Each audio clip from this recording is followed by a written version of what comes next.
जय Hind all student. आज की क्लास के अंदर बेटा अपन कार्ब एनायन के बारे में पढ़ने वाले हैं। इससे पहले वाली जो क्लास थी उसके अंदर अपन ने कार्बोकैटायन के बारे में पढ़ा था, है ना। कार्ब एनायन के अंदर अपन पढ़ते हैं तो बेटा इसके अंदर दो वर्ड हैं, एक तो है आपके पास में कार्बन, एक तो है कार्बन और एक है एनायन। एनायन का मतलब होता है बेटा कोई भी नेगेटिव चार्ज, यानी जब आपके पास में कार्बन के ऊपर नेगेटिव चार्ज प्रेजेंट हो तो बेटा इसको अपन बोलते हैं कार्ब रेनाइन या फिर कार्ब एनायन।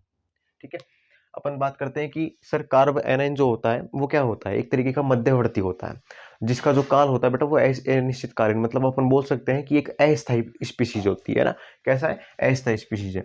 क्या होता है बेटा, जब आपके पास में कार्बन कार्बन अपने से कम विद्युत ऋणात्मक परमाणु के साथ में जुड़ा होता है, कार्बन अपने से कम विद्युत ऋणात्मक परमाणु के साथ में जुड़ा होता है, इसका मतलब कार्बन की जो विद्युत ऋणात्मकता है वो ज्यादा है और जो जुड़ा हुआ परमाणु है वाई उसकी विद्युत ऋणात्मकता कम है।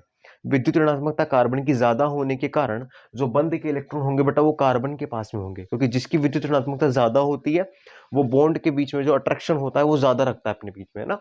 तो जो बंध के इलेक्ट्रॉन होंगे बेटा वो कार्बन के पास में ज्यादा होंगे और वाई के पास में कम होंगे। फिर इसके बीच में बेटा विषमांश विखंडन यानी हेट्रोलाइटिक क्लीवेज होता है और हेट्रोलाइटिक क्लीवेज के दौरान आपके पास में CH3 के ऊपर नेगेटिव चार्ज आ जाता है और Y के ऊपर पॉजिटिव चार्ज आ जाता है और आपके पास में कौन सी स्पीशीज का निर्माण हो जाता है, ये आपके पास में कार्ब एनायन स्पीशीज है। कौन सी स्पीशीज आपके पास में, कार्ब एनायन स्पीशीज है। कार्ब एनायन स्पीशीज फर्दर किसी मॉलिक्यूल से रिएक्ट करके अपना प्रोडक्ट बना सकती है ना। अब ये बना कैसे है, कार्बन होता है बेटा उसके बाह्यतम कोश में कितने इलेक्ट्रॉन, इसका इलेक्ट्रॉनिक कॉन्फ़िगरेशन होता है 1s2 2s2 2p2, यानी बाह्यतम कोश में कितने इलेक्ट्रॉन, 4 इलेक्ट्रॉन उपस्थित होते हैं। 2s होता है आपके पास में और 2p होता है। 2p के अंदर 2 इलेक्ट्रॉन है और 2s के अंदर कितने हैं, 2 इलेक्ट्रॉन है। तो टोटल आपके पास में कार्बन के पास में कितने इलेक्ट्रॉन होते हैं, 4 इलेक्ट्रॉन होते हैं। कार्बन के बाह्यतम कोश में 4 इलेक्ट्रॉन उपस्थित है बेटा। ये एक s का ऑर्बिटल है और ये p का ऑर्बिटल है और जब तीनों मिल जाते हैं तो बन जाता है sp3। कैसा बन जाता है, sp3 ऑर्बिटल बन जाता है। अब आपके पास में कार्बन के पास में कितने इलेक्ट्रॉन है, 4 इलेक्ट्रॉन दिख रहे हैं। 4 ही ये और ले लेगा, किससे लेगा, जो इसके मॉलिक्यूल्स जुड़ेंगे वो भी तो अपना अपना इलेक्ट्रॉन लेकर आएंगे, है ना। जैसे आपके पास में 3 हाइड्रोजन और एक अपना जो वाई मॉलिक्यूल जो भी अपन मान रहे हैं वो अपना अपना इलेक्ट्रॉन लेकर आएगा और जब आएगा तो बेटा आपस में क्या होगा, अति व्यापन की प्रोसेस होती है, ओवरलैपिंग। ओवरलैपिंग के दौरान आपके पास में क्या बन जाते हैं, कुछ इस प्रकार की आपको देखने को मिलेगी स्ट्रक्चर। ये 3 हाइड्रोजन कुछ इस प्रकार से और एक वाई। इस वाई के अंदर मैंने आपको क्या बताया, जो जो वाई है वो अपने बंद के इलेक्ट्रॉन छोड़कर चला जाता है कार्बन के पास में। जब चला जाएगा तो बेटा आपके पास में जो स्ट्रक्चर बनेगी उस स्ट्रक्चर के अंदर 8 तो इलेक्ट्रॉन उपस्थित होंगे। कितने हैं, टोटल 8 इलेक्ट्रॉन उपस्थित है। 3 हाइड्रोजन उपस्थित है। कितने हाइड्रोजन, 3 हाइड्रोजन है और एक जो अंतिम जो आपके पास में कक्षक बच रहा है उसमें एक pz ऑर्बिटल, कौन सा, pz वाला। उस pz में एक असहभाजित इलेक्ट्रॉन युग्म प्रेजेंट है, असहभाजित इलेक्ट्रॉन युग्म उपस्थित है। ये जो असहभाजित इलेक्ट्रॉन युग्म है ये कौन से में उपस्थित है, pz में कक्षक में उपस्थित है। ये जो असहभाजित इलेक्ट्रॉन युग्म है इसको बेटा इंग्लिश में अपन बोलते हैं नॉन बॉन्डिंग जो इलेक्ट्रॉन पेयर बोल सकते हो आप, है ना।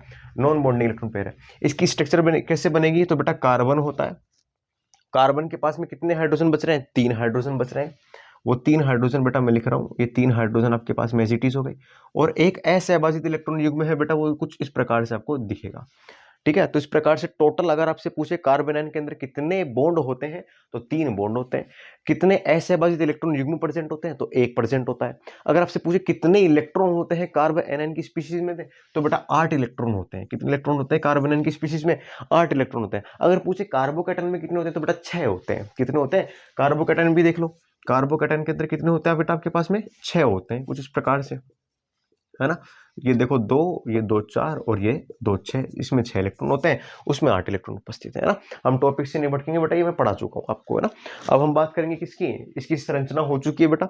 इसकी संरचना होती है बेटा वो किसके समान दिख रही है आपको, अमोनिया की जैसी स्ट्रक्चर होती है इसकी। किसके समान होती है, अमोनिया। अमोनिया को आप देखोगे तो बेटा अमोनिया कुछ आपको इस प्रकार का दिखता है NH3। अगर दोनों की संरचना की बात करें तो दोनों की संरचना क्या होती है, सिमिलर होती है, पिरामिडीय स्ट्रक्चर होती है दोनों की। कैसी स्ट्रक्चर होती है, पिरामिडीय जो संरचना होती है वो होती है इनकी शेप। ठीक है, ये आपकी पास में किसकी बात हो गई, कार्ब एनायन की स्ट्रक्चर्स की बात हो चुकी है। अपन बात करेंगे बेटा इसके टाइप्स ऑफ कार्ब एनायन, कि कार्ब एनायन के कितने प्रकार होते हैं उसकी हम बात करते हैं। सिंपल सी बात है बेटा, कार्ब एनायन के अंदर आपके पास में 3 प्रकार आएंगे, एक 1 डिग्री होगा, एक 2 डिग्री होगा और एक 3 डिग्री होगा। अब आपको नहीं बनाना आता है मैं सिखा दूंगा, है ना। नहीं बनाना आता है तो मैं सिखा दूंगा आपको। क्या कर रहे हैं अपन बेटा, टाइप्स पढ़ रहे हैं इसके। टाइप्स के अंदर आप याद रखो कितने प्रकार के, 3 प्रकार के। एक होता है 1 डिग्री, एक होता है बेटा 2 डिग्री, और एक होता है बेटा आपके पास में 3 डिग्री कार्ब एनाइन होता है। 1 डिग्री कैसे पहचानोगे, देखो सुनना, नेगेटिव, जो नेगेटिव यानी जो ऋणायन चार्ज है वो जिस कार्बन पर प्रेजेंट है वो कार्बन कितने कार्बन के साथ में जुड़ा होता है। सुनना, नेगेटिव जिस कार्बन पर प्रेजेंट है वो कार्बन कितने के साथ में जुड़ा है, वही उसकी डिग्री होती है, वही उसकी डिग्री होती है। जैसे मैंने बोला कि भैया ये बता ये कौन सा कार्बन है, तो नेगेटिव जिस कार्बन को ऊपर उपस्थित है, नेगेटिव जिस कार्बन पर उपस्थित है वो कार्बन अन्य एक कार्बन से जुड़ा है, इसका मतलब सर ये 1 डिग्री कार्बन एन उपस्थित है। कैसा है, 1 डिग्री कार्बन एन। अगर आपसे पूछे कि ये बता बेटा तू ये वाला बता, तो आपने बोला कि नेगेटिव जिस कार्बन पर प्रेजेंट है वो कार्बन अन्य 2 कार्बन के साथ में जुड़ा है, इसका मतलब ये 2 डिग्री हो गया। अगर हम बात करें 3 डिग्री की, तो नेगेटिव जिस कार्बन पर प्रेजेंट है वो कार्बन अन्य 3 कार्बन के साथ में जुड़ा है, तो बेटा इसको अपन बोलेंगे 3 डिग्री कार्ब एनाइन के नाम से जानते हैं ना। तो 3 प्रकार के कार्ब एनाइन होते हैं। अब 3 प्रकार के कार्ब एनाइन की स्थायित्व और क्रियाशीलता, यानी अपन बोलते हैं बेटा इंग्लिश में स्टेबिलिटी और रिएक्टिविटी, इन दोनों को अपन बेटा डिस्कस करेंगे। किसके बेस के ऊपर डिस्कस करेंगे, इसके जो इफेक्ट्स होते हैं उनके बेस के ऊपर अपन डिस्कस करेंगे। हम प्रूफ करेंगे कि 1 डिग्री 2 डिग्री और 3 डिग्री में से कौन ज्यादा स्टेबल होगा और कौन अनस्टेबल होगा, है ना। किसकी बात करेंगे अपन, इसके इफेक्ट्स की बात करेंगे। अब इसके इफेक्ट्स की बात करते हैं। इफेक्ट्स की बात कर रहे हैं, इफेक्ट का मतलब होता है बेटा प्रभाव, है ना। और प्रभाव में सबसे पहला प्रभाव हम पढ़ रहे हैं इंडक्टिव इफेक्ट। कौन सा इफेक्ट है बेटा आपके पास में, इंडक्टिव इफेक्ट। देखो इंडक्टिव इफेक्ट क्या बोलता है, ये 2 प्रकार का होता है, एक होता है बेटा प्लस आई और एक होता है माइनस आई। प्लस आई का मतलब होता है बेटा इलेक्ट्रॉन डोनेट करने वाला, यानी इलेक्ट्रॉन डोनेटिंग ग्रुप, और माइनस आई का मतलब होता है बेटा इलेक्ट्रॉन को पकड़ के खींचने वाला।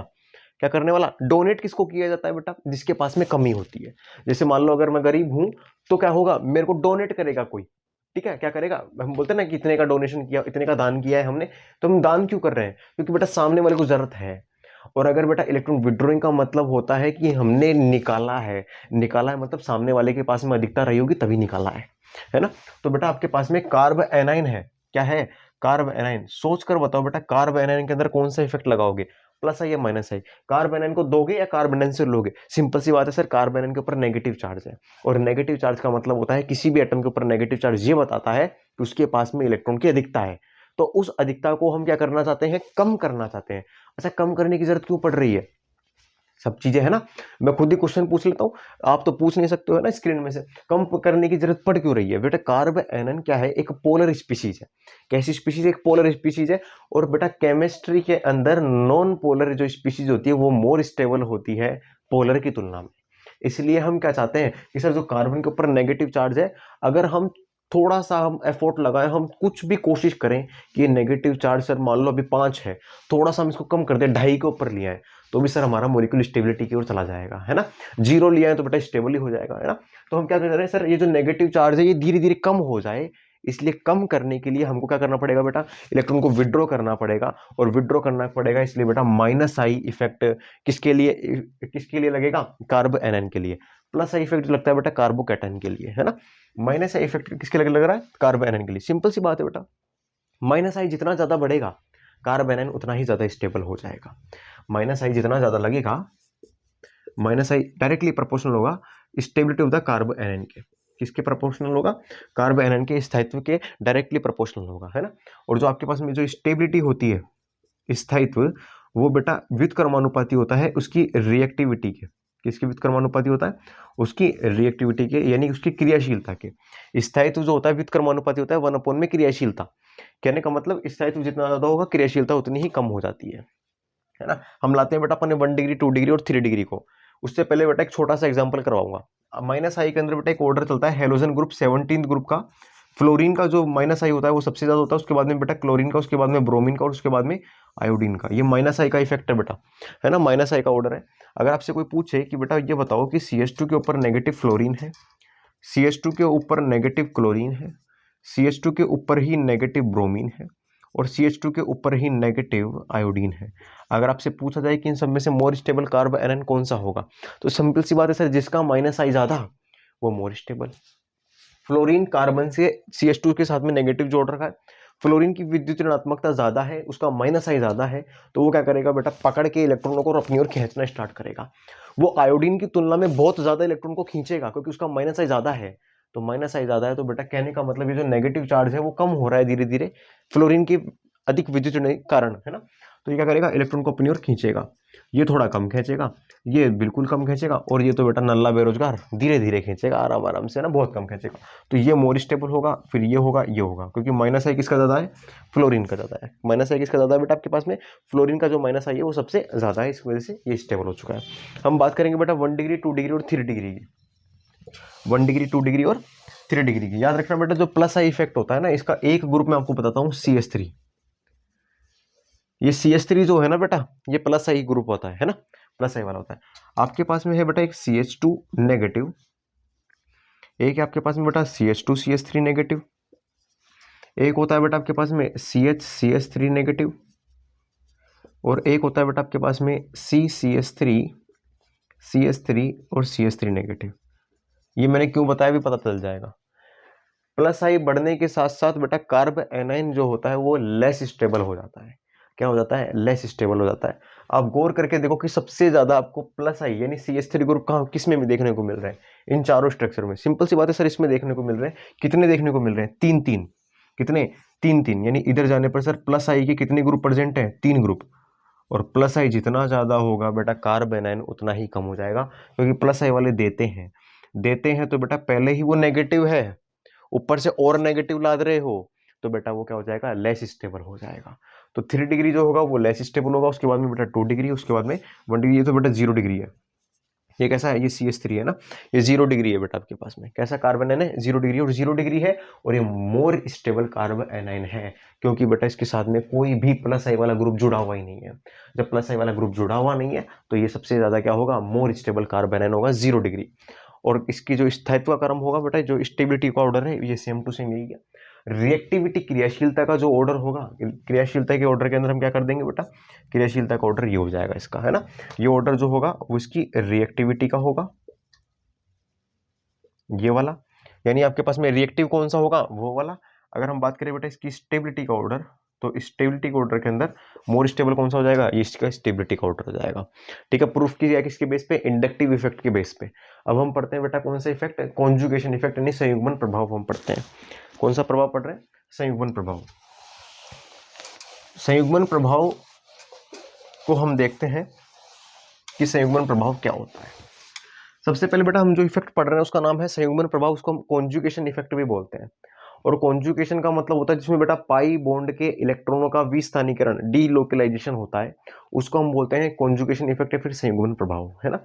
जैसे आपको पूछे, ये आपके पास में कंपाउंड है CH2 double bond CH single bond CH2 negative, ठीक है, इसको हम बोलते हैं allylic carb A9, allylic कार्बो A9 बोलते हैं इसको अपन। अगर आपसे पूछे कि, और एक आपके पास में है बेंजिलिक कार्ब एनाइन, ये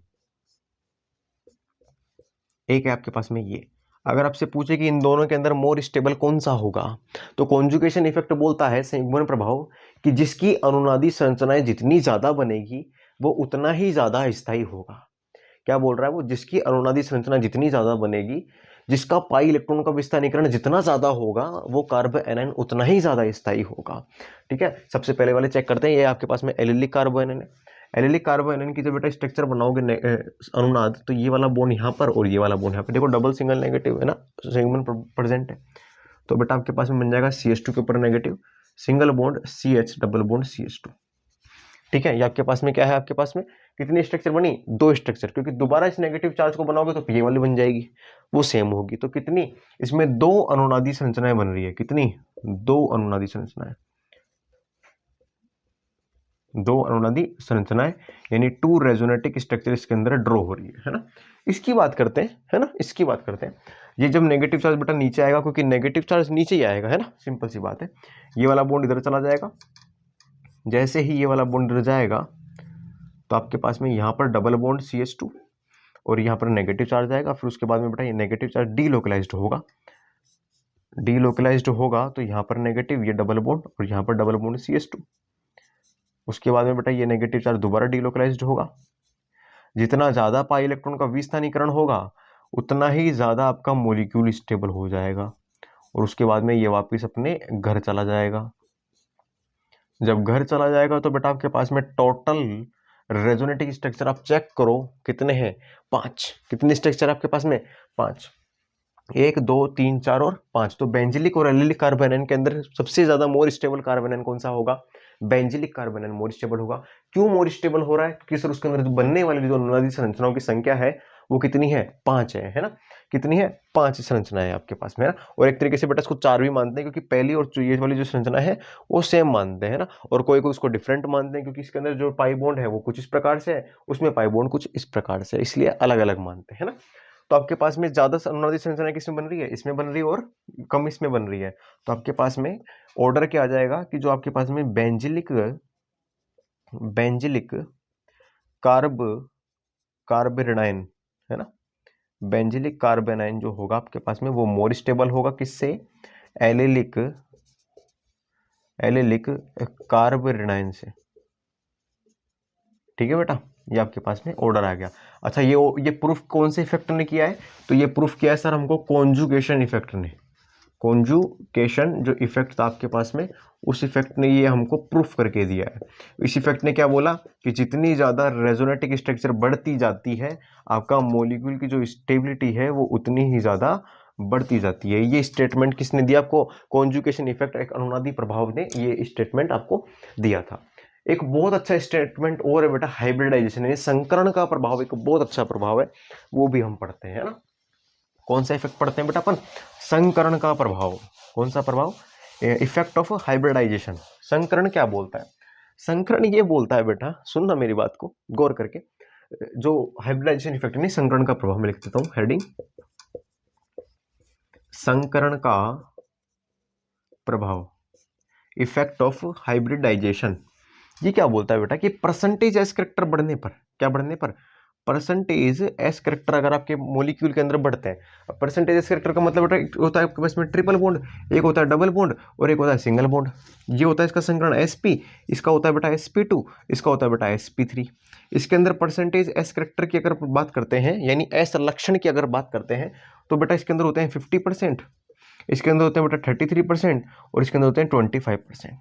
कितने होते हैं, 25% होते हैं। ये बोलता है कि परसेंटेज करेक्टर बढ़ जाने पर, अगर किसी मॉलिक्यूल के अंदर क्या हो जाते हैं, परसेंटेज करेक्टर बढ़ जाते हैं, तो उसके ऊपर जो नेगेटिव चार्ज है वो मोर स्टेबल होता है। परसेंटेज करेक्टर बढ़ने पर जो नेगेटिव चार्ज है वो क्या हो जाता है, मोर स्टेबल हो जाता है। कैसा स्टेबल हो जाता है, मोर स्टेबल हो जाता है। ये स्टेटमेंट किसका है बेटा, ये स्टेटमेंट आपके पास में संकरण के प्रभाव का स्टेटमेंट है। कहने का मतलब, अगर मैं आपके पास में कोई 3 मॉलिक्यूल लूं, एक तो आपके पास में है CH3 नेगेटिव, है ना, एक मैं ले लेता हूं बेटा आपके पास में CH2 double bond CH negative, और एक मैं ले लेता हूं बेटा CH triple bond C negative. ये 3 आपके पास में नेगेटिव चार्ज मैंने ले रखे हैं। अगर आपको पूछे कि नेगेटिव चार्ज सबसे ज्यादा स्टेबलाइज्ड किसके ऊपर होगा, तो बेटा वो सबसे ज्यादा स्टेबल इसके ऊपर है। इसके ऊपर स्टेबिलिटी की बात कर रहा हूं, किसकी, स्टेबलाइजेशन, सुन लेना ढंग से क्या बोल रहा हूं मैं, स्टेबलाइजेशन ऑफ नेगेटिव चार्ज, सबसे ज्यादा नेगेटिव चार्ज इन तीनों में से किसके ऊपर स्टेबल रहेगा, तो बेटा जिसके परसेंटेज एस करेक्टर ज्यादा होंगे उसके पास में क्या रहेगा, आपके पास में नेगेटिव चार्ज स्टेबलाइज्ड होगा। कहने का मतलब एक चीज समझ लो आप, जिसके अंदर परसेंटेज एस करेक्टर ज्यादा होते हैं ना, वो क्या होते हैं, लोन पेयर को प्यार करते हैं। लोन पेयर नेगेटिव चार्ज को प्यार करते हैं, कौन, जिसके पास में परसेंटेज एस करेक्टर ज्यादा होते हैं। तो स्टेबलाइजेशन ऑफ नेगेटिव चार्ज सबसे ज्यादा किसके पास में रहेगा, इसके पास में रहेगा, और फिर इसके पास में रहेगा, है ना। अब सिंपल सी बात है सर, सिंपल सी, सुनो सुनो सुनो, सिंपल सी बात है, अगर इसके पास में नेगेटिव चार्ज स्टेबल है तो क्या ये नेगेटिव चार्ज को देगा, नहीं देगा, ये नेगेटिव चार्ज को नहीं देगा। तो अगर आपसे पूछे कि इन तीनों कंपाउंडों में से आसानी से नेगेटिव चार्ज कौन सा दे सकता है, तो बेटा ऑर्डर इसका जस्ट अपोजिट हो जाएगा, क्योंकि नेगेटिव चार्ज को छोड़ने की बात चल रही है अब, है ना। मैंने क्या बोला कि एस फाइल्स कौन, यानी अब जिसके अंदर परसेंटेज एस सेक्टर ज्यादा होंगे उनको किससे प्यार होगा, नेगेटिव चार्ज स्पीशीज से प्यार होगा। अब जिसको नेगेटिव से प्यार होगा, सिंपल सी बात है, अगर आप बोलोगे कि तेरा नेगेटिव मेरे को चाहिए, तो वो देगा ही नहीं, क्यों, क्योंकि उसको प्यार है बेटा उससे, इसलिए नहीं देगा वो, है ना। तो परसेंटेज रिस्ट्रिक्टर बढ़ जाएगा, इसके पास में नेगेटिव चार्ज ये मोर स्टेबल है, तो ये इलेक्ट्रॉन जो नेगेटिव चार्ज है वो आसानी से डोनेट नहीं करेगा। याद रखना, हर किसी को मुंह नहीं लगाएगा और ये हर कहीं पे रोता डोलेगा, हर कहीं पे हर किसी को मुंह लगाएगा, ये है ना, क्योंकि नेगेटिव चार्ज ये इजिली दे सकता है और ये नेगेटिव चार्ज इजिली नहीं दे सकता है। क्यों? क्योंकि due to the percentage S character high in sp molecule. ठीक है, ये आपके पास में संकरण का प्रभाव भी हो चुका है। फिर हम पढ़ते हैं बेटे इसकी प्रिपरेशन और रिएक्शन को निपटा देते हैं अपन, है ना, प्रिपरेशन और रिएक्शन को खत्म कर देते हैं अपन इसके।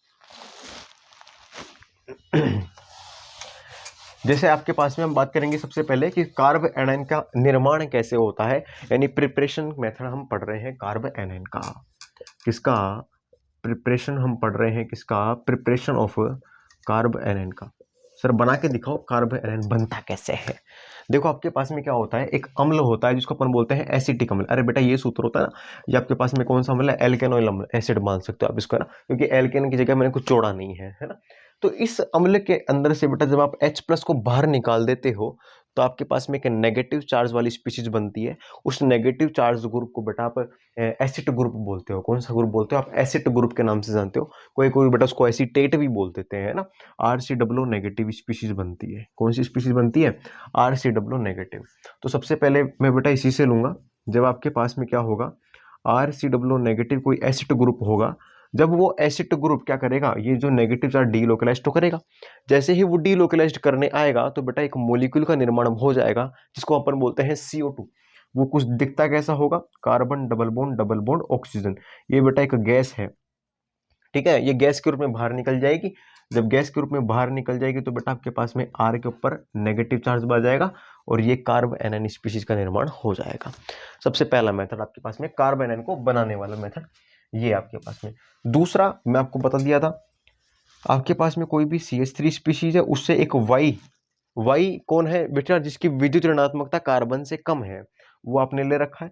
और कोई X- स्पीशीज की प्रेजेंस ले रखी है। ये X- क्यों लिए वो भी मैं बता दूंगा।